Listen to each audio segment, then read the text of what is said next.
Halo semua, salam kenal dan selamat bergabung di channel Animenai. Masih melanjutkan light novel Rakudai Kishi no Cavalry sebelumnya, di mana di chapter 2 kemarin kita diperlihatkan pertarungan yang sangat luar biasa antara mantan Raja Pedang 7 Bintang yang tidak lain adalah Yudai Moroboshi, melawan orang yang dijuluki sebagai Sword Eater dengan perangkatnya yang bernama Orochimaru. Dia adalah Kuraudo Kurashiki. Dan di bagian akhir chapter yang tidak kalah pentingnya di mana kita diberitahu tentang keberadaan fasilitas penahanan khusus dan sesosok tahanan yang disebut sebagai sang pendiri. Baiklah teman-teman, sebelum kita masuk ke lanjutan dari ceritanya, jangan lupa siapkan cemilannya sebelum lanjut menonton, biar lebih asik aja pastinya.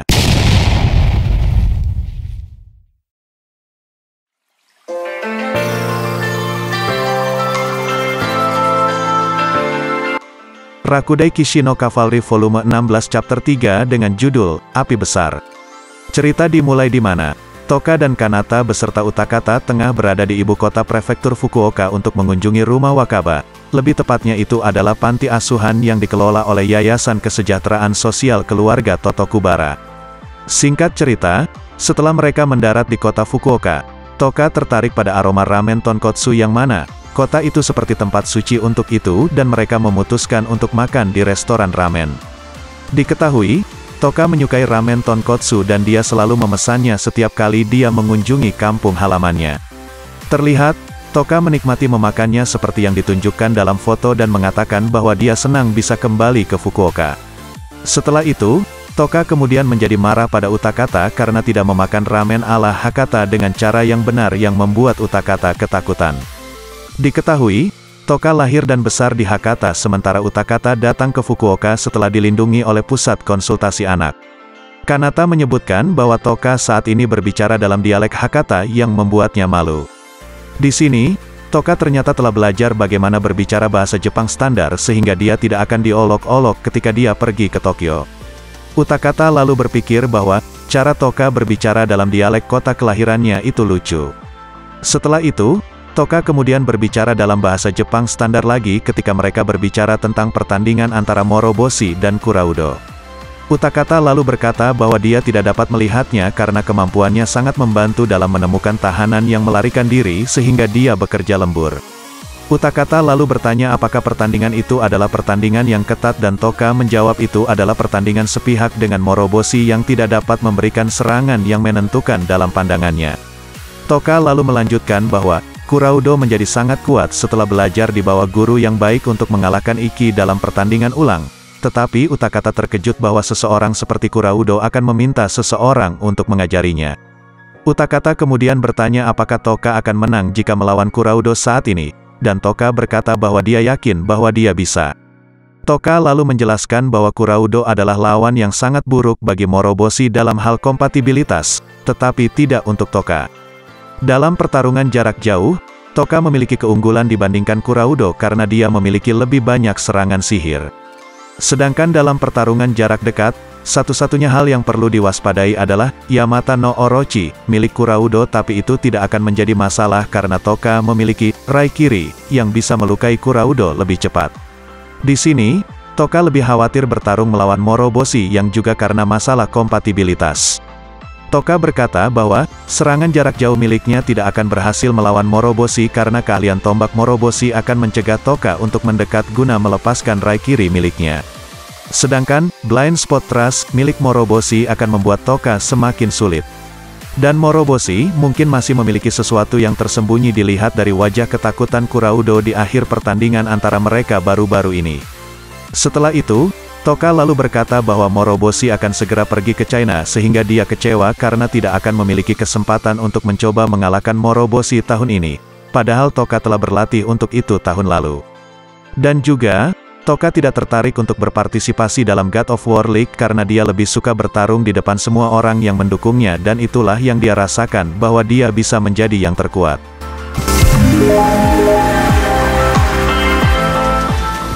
Setelah itu, Toka dan Kanata beserta Utakata kemudian naik bus menuju tujuan mereka setelah makan siang yaitu rumah Wakaba yang diketahui merupakan tempat Toka dan Utakata tumbuh bersama. Tempat itu terletak di lingkungan sekitar pegunungan yang masih merupakan desa dengan gaya lama, sama seperti ketika mereka masih kecil. Tapi, sesampainya di desa mereka terkejut melihat desa itu telah dibangun kembali dan sekarang menjadi kota baru yang terlihat lebih modern di mana banyak orang baru pindah ke dalamnya. Singkat cerita mereka pun menuju rumah Wakaba. Terlihat, dibandingkan dengan perumahan baru di sekitarnya, rumah Wakaba adalah rumah tua di ujung jalan dengan kebun sayur kecil. Dan ketika mereka tiba, anak-anak yang berada di rumah itu kemudian dengan gembira menyambut mereka. Dua di antaranya bernama Ryo Hasekura dan Anzu Kato, yang masih berada di sekolah menengah. Mereka berdua lalu berkomentar tentang bagaimana Toka yang populer dengan 5 anak yang lebih muda seperti biasanya. Di sini, Ryo mengejek Utakata dengan mengatakan Utakata masih belum tumbuh karena selalu membenci susu, tetapi Utakata mengklaim sosok dan wajahnya adalah nilai jual yang membuat banyak gadis memanggilnya imut. Setelah itu, seorang wanita tua bernama Hisako Nishikata kemudian muncul dan menyapa Toka dan yang lainnya. Diketahui, Hisako adalah direktur institusi dan Toka menganggapnya sebagai ibunya. Hisako lalu mengatakan sayang sekali kepada Toka yang tidak memenangkan Festival Seni Pedang 7 Bintang tahun ini. Ryo kemudian menyebutkan bahwa Iki, yang mengalahkan Toka, ada di berita. Dikatakan, sebagian besar stasiun berita televisi saat ini menampilkan pahlawan muda Jepang yang menyelamatkan Vermilion dari kesulitan. Dia adalah Dewa Pedang Iki Kurogane. Di sini, Ryo berkata Toka tidak beruntung karena telah bertarung dengan seseorang yang mampu mengalahkan seorang ksatria yang memiliki peringkat keempat di dunia dan menyelamatkan sebuah negara. Namun, Toka tidak berpikir demikian karena melawan Iki telah membuatnya lebih kuat dan dia senang akan hal itu. Mendengar perkataan Toka, Anzu berkata Toka akan membalas dendam di dunia profesional, tetapi Toka menjawab itu akan menjadi jalan yang sulit karena Iki tidak akan muncul lagi di Liga Nasional. Hal itu dikarenakan, setelah insiden di Vermilion, Iki yang sekarang bahkan disebut Dewa Pedang. Jadi, Iki tidak lagi terbatas hanya di tingkat nasional atau domestik. Toka mengatakan bahwa Iki mungkin akan maju ke A-League segera setelah lulus. Di sini kita diberitahu bahwa, agar seorang blazer dapat dipilih untuk berpartisipasi dalam A-League, mereka membutuhkan rekomendasi dari negara tempat mereka berada. Umumnya mereka perlu menunjukkan hasil yang sangat baik di Liga Nasional, atau mencapai sesuatu yang lain dengan nilai yang sama untuk mendapatkan rekomendasi, dan Iki telah menunjukkan hasilnya di Perang Vermilion. Toka lalu berkata, Iki mungkin akan diadopsi ke dalam keluarga Vermilion karena negara tersebut tidak memiliki ksatria yang luar biasa selain Stella. Iki dan Stella mungkin akan debut di A-League menggunakan rekomendasi yang dialokasikan untuk Vermilion yang telah lama kosong. Toka lalu melanjutkan bahwa, tidak ada seorang pun yang akan keberatan akan hal itu karena Iki telah mengalahkan seorang blazer sekelas ksatria hitam. Jadi, agar Toka bisa melawan Iki lagi, dia harus maju ke A-League meskipun mencapai A-League sebenarnya merupakan tujuan utama Toka sejak awal. Toka lalu berkata bahwa, walaupun saat ini ada jarak antara dirinya dan Iki, dia bertekad untuk mengejar dan menang melawan Iki saat mereka bertarung lagi. Setelah itu, Hisako lalu mengatakan kepada semua orang untuk masuk ke dalam rumah dan minum teh. Namun, salah satu anak mulai menangis dan kelima anak lainnya juga mulai menangis. Toka dan Kanata kemudian melihat tanda di lengan dan kaki anak-anak yang menunjukkan bahwa mereka dipukuli oleh seseorang. Dikatakan, ini adalah hasil dari penganiayaan terhadap orang-orang yang tinggal di fasilitas seperti panti asuhan. Toka dan Utakata dapat mengetahuinya dengan benar karena mereka juga pernah mengalaminya. Setelah itu, tiba-tiba kaca pintu masuk pecah akibat lemparan bola. Kanata yang telah merasakan bahaya dengan sigap langsung membentangkan rok besarnya di depan pintu masuk untuk menangkap pecahan kaca dan bola tepat pada waktunya. Terlihat, orang-orang yang melemparkannya adalah beberapa anak-anak dan Toka dan yang lainnya dapat mengatakan bahwa itu sengaja dilihat dari apa yang mereka dengar dari anak-anak tersebut. Toka dan Kanata lalu meninggalkan rumah karena Kanata mengatakan bahwa mereka perlu menangkap anak-anak itu, agar orang tua mereka dapat dituntut untuk memperbaiki pecahan kaca. Singkat cerita, keduanya pun berhasil menangkap anak-anak nakal tersebut dan meminta mereka untuk menjelaskan. Ternyata, anak-anak yang tertangkap adalah teman sekelas dari anak-anak Wakaba House dan mereka tidak berpikir memecahkan kaca adalah hal yang besar. Mendengar itu, menyebabkan Utakata mencoba menggunakan kemampuannya untuk membuat anak-anak melihat apa yang akan terjadi jika Kanata tidak mengambil tindakan perlindungan sebelumnya, tetapi Toka menghentikannya. Toka yang terbiasa menangani anak-anak kecil hampir mampu menyadarkan anak-anak bahwa apa yang baru saja mereka lakukan dan memukuli anak-anak rumah Wakaba adalah perbuatan yang salah.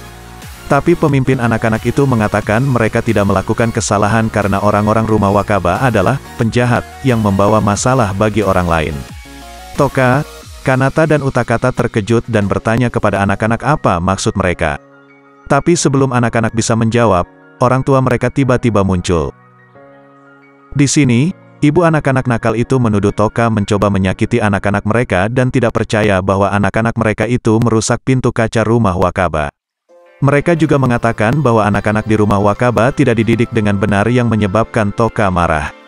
Kanata kemudian masuk dan memperkenalkan dirinya sebagai putri Koutaru Totokubara. Dikatakan, meskipun Kanata belum menikah, dia memiliki wewenang tertentu atas Yayasan Kesejahteraan Totokubara sebagai asisten urusan umum. Di sini, Kanata menjelaskan kepada para wanita atau orang tua dari anak-anak nakal itu bahwa, jika mereka terus bersikeras bahwa anak-anak mereka tidak melakukan kesalahan maka mungkin akan ada penyelidikan resmi. Mendengar itu, para orang tua itu tahu jika itu terjadi, maka mereka akan kalah sehingga mereka memutuskan untuk membayar kompensasi untuk anak-anak mereka yang merusak pintu kaca rumah Wakaba daripada melalui prosedur yang merepotkan. Kanata kemudian bertanya kepada para orang tua itu terkait maksud dari anak-anak mereka tentang anak-anak rumah Wakaba yang mereka sebut penjahat. Para orang tua lalu mengatakan bahwa, mereka mendengar rumor bahwa orang yang bertanggung jawab atas pencurian di supermarket terdekat adalah anak-anak rumah Wakaba. Mendengar itu, anak-anak rumah Wakaba menyangkal hal tersebut dan Toka memberitahu para orang tua itu untuk tidak menyebarkan rumor seperti itu. Perdebatan lalu semakin memanas karena para orang tua itu juga menambahkan lebih banyak penghinaan dengan mengatakan bahwa seorang wanita tua tidak dapat mendisiplinkan sejumlah besar anak sendirian, atau mungkin para anak yatim piatu yang tidak menerima cinta dari orang tua yang tidak stabil secara mental. Mendengar semua itu menyebabkan Toka menjadi sangat marah dan mencengkeram keras salah satu orang tua. Melihat apa yang dilakukan Toka, Kanata, Utakata dan Ryo menyuruh Toka berhenti tapi Toka tidak bisa mendengar mereka karena sedang marah besar. Toka lalu berteriak pada para orang tua itu sambil menumpahkan air mata, menanyakan apakah mereka benar-benar orang tua, dan mengatakan bahwa kata-kata mereka tidak berbeda dengan kekerasan. Hisako kemudian memberitahu Toka untuk berhenti dan pada saat itu orang tua yang dicengkeram oleh Toka berhasil melepaskan diri. Hisako lalu meminta maaf kepada para orang tua itu dan memberitahu mereka bahwa dia akan memarahi Toka dengan benar. Namun, para orang tua itu menjadi histeris dan berencana untuk memanggil polisi. Hal ini sangat buruk bagi Toka yang adalah seorang blazer. Tetapi, saat para orang tua itu mencoba menelepon, seorang lelaki tua tiba-tiba muncul dan meminta makanan. Melihat pria tua yang kotor itu muncul menyebabkan para orang tua itu mengambil anak-anak mereka dan pergi. Dikatakan, lelaki tua yang tiba-tiba muncul itu mengenakan pakaian Jepang yang compang camping dan bertelanjang kaki. Dia memiliki rambut panjang dan perban kotor melilit matanya. Dia juga mengenakan salib yang terbuat dari ranting di lehernya. Lelaki tua itu kemudian dibawa ke rumah Wakaba dan diberi makan. Lelaki tua itu lalu berterima kasih kepada Toka untuk makanannya dan Toka juga berterima kasih pada lelaki tua itu karena telah menyelamatkannya lebih awal dari kesulitan. Diketahui, nama lelaki tua itu adalah Tendo Harima, dan Utakata bertanya dari mana asalnya. Harima lalu menjawab bahwa dia melarikan diri dari fasilitas terbatas dan berkeliaran tanpa tujuan. Di sini, Harima tidak mengatakan mengapa dia dikurung, tetapi Harima berbagi cerita tentang dirinya yang telah kehilangan keluarganya sejak lama. Kanata kemudian memanggil Toka dari koridor di luar ruang tamu dan berkata bahwa dia telah menyelidiki melalui kelompok Totokubara bahwa tidak ada permintaan pencarian untuk seorang lelaki tua bernama Tendo Harima. Di sini, mereka tidak langsung melapor ke polisi karena mengira itu mungkin adalah kasus pelecehan di panti jompo yang miskin. Tapi, belum ada permintaan pencarian dan orang tua itu tidak memiliki KTP sehingga nama Tendo Harima mungkin bukan nama aslinya. Dikatakan, butuh waktu untuk mengidentifikasinya dengan perbandingan gambar dan namanya juga tidak ada dalam daftar orang yang melarikan diri dari penjara. Toka dan Kanata lalu memutuskan untuk memastikan salah satu dari mereka akan selalu berada di sisi lelaki tua itu untuk berjaga-jaga. Toka kemudian pergi ke dapur untuk membersihkan piring bersama Hisako dan Anzu.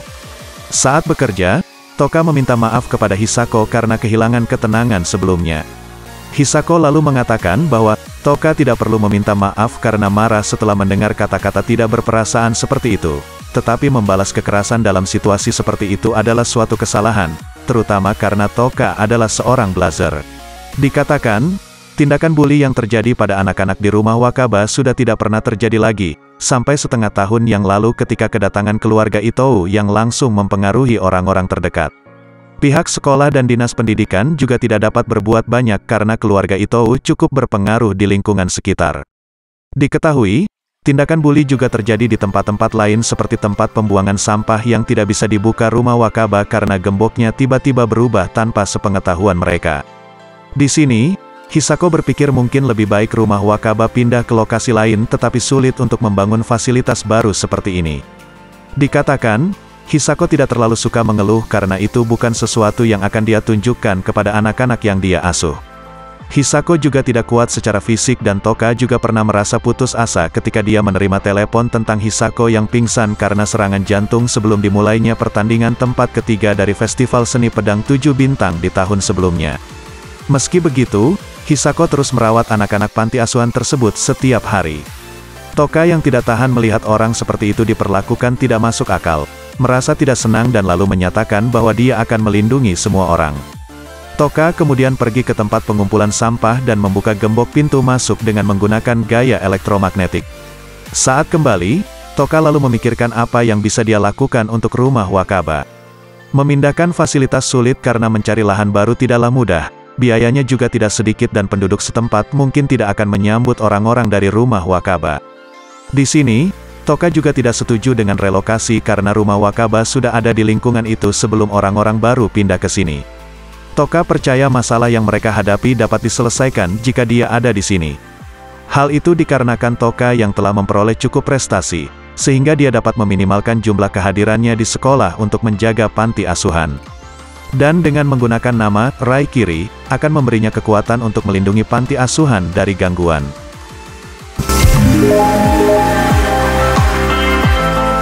Kemudian, di sini, Toka banyak berpikir tentang cara untuk melindungi rumah Wakaba sehingga dia terlihat menjadi orang yang linglung. Setelah itu, ketika Toka membawa baju ganti untuk Harima yang sedang mandi, Toka membuka pintu ruang ganti tanpa mengetuk. Dan pada saat itu, lelaki tua itu baru saja keluar dari kamar mandi dan Toka terkejut ketika dia masuk. Harima yang tidak dapat melihat dapat mengetahui bahwa itu adalah Toka dari suaranya yang terkejut. Toka lalu meminta maaf dan kemudian pergi setelah menyerahkan baju ganti kepada Harima. Kemudian, tepat di luar ruang ganti, Toka mengajukan beberapa pertanyaan kepada Harima dari balik pintu. Hal itu Toka lakukan karena dia terkejut sebelumnya dengan bekas luka yang tidak sengaja dia lihat di tubuh lelaki tua itu. Diketahui, seluruh tubuh Harima dipenuhi berbagai jenis luka lama seperti luka robek, tusukan, luka bakar, suntikan, sayatan, jahitan, pencungkil bola mata, dan struktur rangka yang terdistorsi.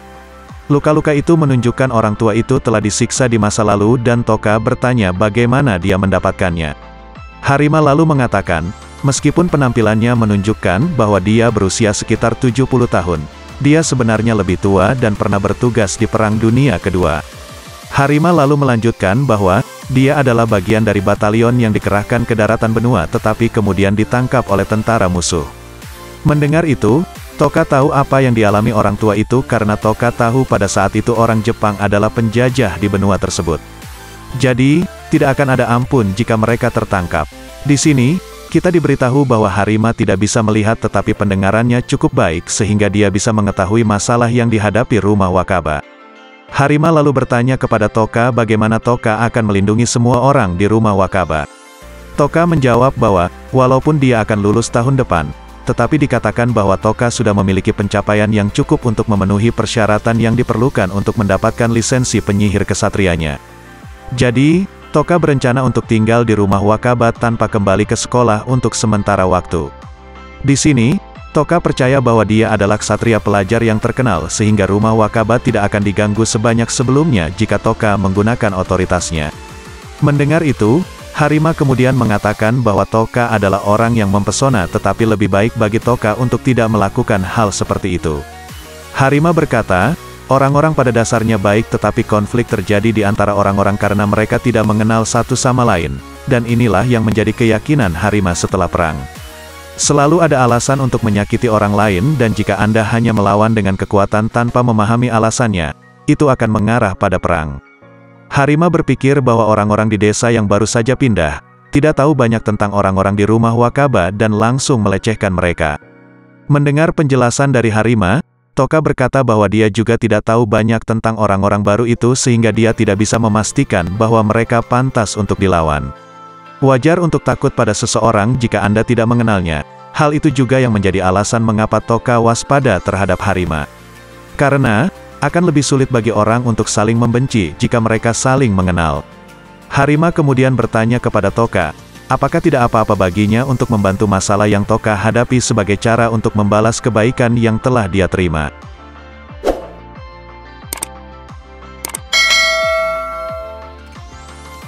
Keesokan paginya, semua orang di rumah Wakaba berada di taman besar yang dibangun di kota baru.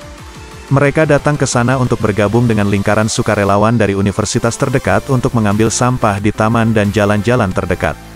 Hal ini terjadi karena Hisako menerima tawaran bantuan Harima tadi malam dalam menyelesaikan kesulitan rumah Wakaba. Diketahui, tujuan dari kegiatan ini adalah untuk membantu meningkatkan kesan orang lain terhadap rumah Wakaba. Akan tetapi, Toka dan Utakata khawatir jika taktik yang jelas seperti itu akan membantu. Tetapi Harima menjawab bahwa ketulusan seseorang dapat disampaikan dalam situasi apapun. Anak-anak rumah Wakaba adalah anak-anak yang baik dan bukan bagian dari kebohongan, jadi tidak mungkin hal itu tidak tersampaikan kepada orang lain. Kemudian, setelah Harima pergi ke arah anak-anak, Toka dan Utakata masih khawatir jika anak-anak akan diganggu karena bertindak sebagai anak yang baik. Kanata yang saat ini mengenakan baju olahraga untuk kegiatan ini menilai kegiatan tersebut merupakan ide yang bagus. Dikatakan, ketika seseorang melakukan perbuatan baik, ada kritik seperti munafik atau cara mereka untuk pamer. Tetapi jika sesuatu atau seseorang diselamatkan dari perbuatan tersebut, maka hal itu akan dipandang sebagai perbuatan yang mulia oleh orang-orang yang mengerti atau simpatisan. Dan agar masyarakat tahu lebih banyak tentang rumah Wakaba, penting untuk bertindak terlebih dahulu dan kemudian membuat gerakan lebih besar. Bahkan jika aktivitas itu dikritik sebagai kemunafikan, Kanata, Toka, dan Utakata ada di sini untuk melindungi anak-anak. Kanata kemudian mengatakan bahwa Harima bukanlah seorang amatir karena tidak banyak orang yang tahu tentang kegiatan relawan seperti yang mereka lakukan sekarang dan dia datang dengan rencana untuk menggunakan kegiatan tersebut untuk kampanye positif tadi malam. Selain itu, lelaki tua itu juga bersama anak-anak untuk memastikan mereka tidak bosan. Kanata berpikir lelaki tua itu pasti pernah melakukan kegiatan serupa di masa lalu dan merupakan bagian dari organisasi besar. Hal ini membuat Toka bertanya-tanya siapa lelaki tua itu sebenarnya dan apa yang dia lakukan di masa lalu. Di sini, Toka tidak berpikir bahwa Harima adalah orang yang jahat. Toka dan yang lainnya kemudian telah memutuskan untuk fokus pada pekerjaan sukarela sekarang dan khawatir tentang identitas lelaki tua itu nanti.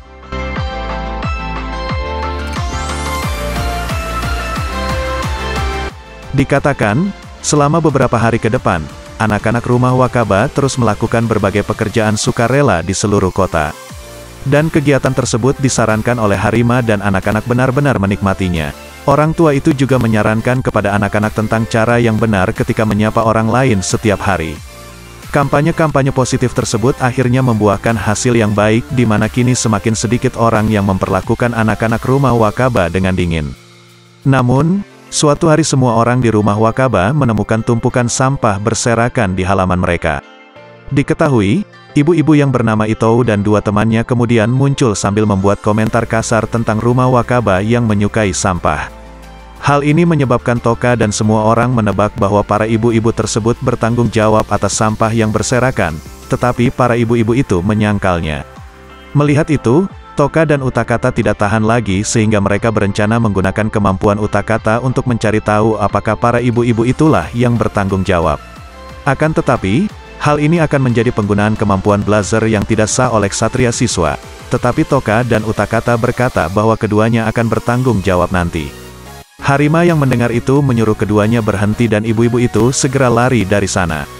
Harima lalu mengatakan bahwa hal-hal baru dapat diperoleh jika mereka bertahan dan kemudian memberitahu orang-orang yang bersembunyi di dekatnya untuk keluar jika mereka memiliki sesuatu untuk dikatakan. Setelah mengatakan itu, Yang keluar adalah teman-teman sekelas yang membuli anak-anak rumah Wakaba sebelumnya. Mereka segera meminta maaf dan mengatakan bahwa merekalah yang menyebarkan sampah bersama ibu mereka karena disuruh. Semua orang terkejut bahwa mereka akan datang untuk meminta maaf. Teman-teman sekelas itu menjelaskan bahwa menggertak anak-anak di rumah Wakaba itu menyenangkan dan mereka pikir tidak apa-apa melakukannya karena ibu mereka tidak pernah marah kepada mereka karena melakukannya. Tapi setelah melihat Toka marah pada ibu mereka lalu menyadari apa yang mereka lakukan adalah hal yang buruk dan tidak bisa lagi melihat anak-anak rumah Wakaba seperti yang digambarkan ibu mereka. Teman-teman sekelas dari anak-anak rumah Wakaba itu kemudian sekali lagi meminta maaf dan bertanya apakah mereka semua bisa akur mulai sekarang. Anak-anak rumah Wakaba kemudian memaafkan teman-teman sekelas mereka itu dan dengan senang hati bekerja sama untuk membersihkan sampah-sampah yang berserakan di depan rumah Wakaba. Kemudian, Toka dan Utakata tidak mengerti bagaimana semua anak yang hadir sekarang bisa bergaul satu sama lain setelah semua yang telah terjadi. Harima lalu menjelaskan lagi bahwa orang saling menyakiti karena suatu alasan dan kesalahpahaman terjadi karena mereka tidak mengenal satu sama lain. Orang-orang pada awalnya baik dan anak-anak memiliki lebih banyak kebaikan. Anak-anak lebih kuat dan dapat merespons fakta di depan mereka dengan lebih jujur daripada orang dewasa. Kebaikan anak-anak rumah Wakaba akan selalu diturunkan kepada orang dewasa. Beberapa orang dari lingkaran relawan yang mereka temui tempo hari juga muncul dan membantu membersihkan sampah.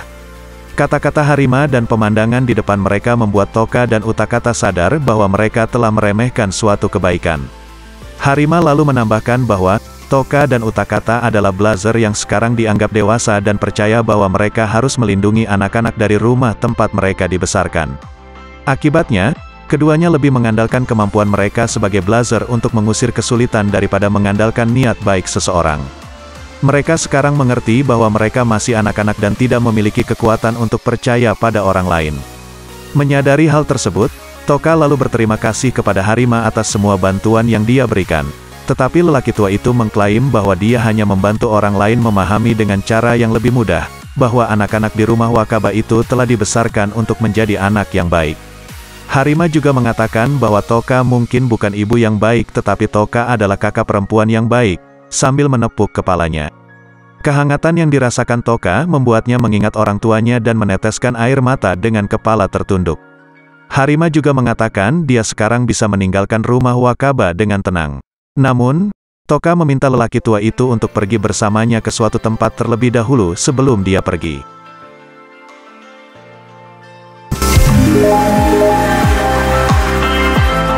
Kemudian pada hari yang sama, Toka dan Harima berada di kuburan tempat orang tuanya beristirahat. Toka telah membawa bunga kamomile yang awalnya ditanam di rumahnya ketika orang tuanya masih hidup. Bunga-bunga itu sekarang bermekaran di rumah Wakaba setelah Toka membawanya ke sana dan setiap musim semi dia akan membawanya ke kuburan orang tuanya. Harima lalu berpikir Toka pasti telah membuat banyak kenangan menyenangkan dengan orang tuanya. Tetapi Toka menjawab bahwa dia tidak ingat banyak tentang orang tuanya. Orang tua Toka selalu sakit meskipun dia tidak ingat dari penyakit apa. Sebagian besar kenangan yang Toka miliki tentang orang tuanya adalah tentang mereka yang selalu berbaring di ranjang rumah sakit sehingga tidak ada kenangan seperti bepergian atau makan bersama keluarga. Dan ketika mereka meninggal, pada saat itulah Toka dibawa ke rumah Wakaba. Toka sebenarnya membenci mereka pada awalnya tetapi dia menyadari kemudian bahwa dia menerima cinta dari mereka. Hal itu Toka ketahui ketika orang tuanya masih hidup dan menerima perawatan di rumah. Orang tuanya menggunakan waktu mereka saat masih bisa bergerak sendiri, untuk menanam bunga kamomile di kebun rumah mereka yang merupakan hadiah ulang tahun terakhir mereka untuk Toka. Toka kemudian mengetahui dari Hisako bahwa bunga kamomile berarti kekuatan dalam kesulitan, yang membuatnya sadar bahwa orang tuanya sangat menginginkannya hidup. Toka tahu bahwa ini adalah cinta dan dia ingin menjadi orang dewasa yang menciptakan kenangan yang dapat mendukung orang lain.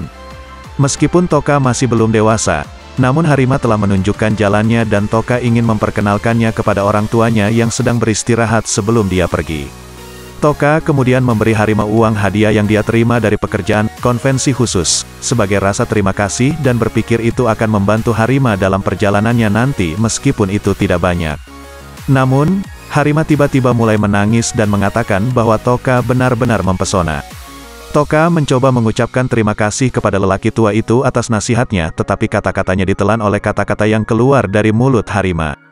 Harima mengatakan bahwa meskipun dia kehilangan penglihatannya selama perang, dia sekarang dapat melihat pancaran cahaya yang dimiliki orang-orang. Harima percaya semua orang bersinar seperti bintang dan dia sekarang mengingat tentang seorang siswa sekolah menengah. Mendengar itu membuat Toka menanyakan apa yang sedang Harima bicarakan. Namun, tiba-tiba tangan Harima yang memegang salib yang ia kenakan di lehernya menjadi berdarah dan matanya yang tertutup kain mulai bersinar dengan nyala api hijau. Menanggapi pertanyaan dari Toka, Harima lalu menjelaskannya. Oh, itu cerita lama. Dulu, ketika negara ini baru menjadi anggota Liga, ada anak-anak pemberani yang telah menyeberangi lautan untuk menjalin persahabatan dengan bekas negara musuh mereka. Mereka sangat disayangkan, mereka tidak dapat menanggung kasih Tuhan dan akibatnya mereka tidak dapat memperoleh berkat. Tapi kamu, jika itu kamu maka kamu akan bisa mendapatkan berkah selama pencobaan cinta Tuhan. Kekuatan dalam kesulitan, sungguh cara yang pas untuk mengekspresikan pancaran cahaya orang. Saya benar-benar yakin sekarang, setelah dikalahkan di masa lalu oleh pancaran bintang raksasa seperti pahlawan hebat Ryouma Kurogane yang menerangi zaman, kenapa sekarang aku menginjak tanah negara ini lagi? Apa yang Tuhan minta dariku?